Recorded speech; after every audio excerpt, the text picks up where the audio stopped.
न पुण्यं न पापं न सौख्यं न दुःखं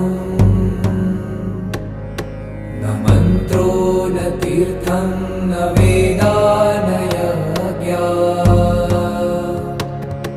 अहं भोजनं नैव भोजं न भोक्ता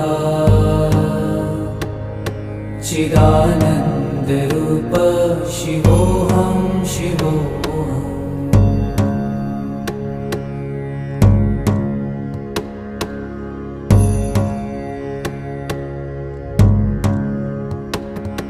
न मृत्युर्न शङ्का न मे जातिभेद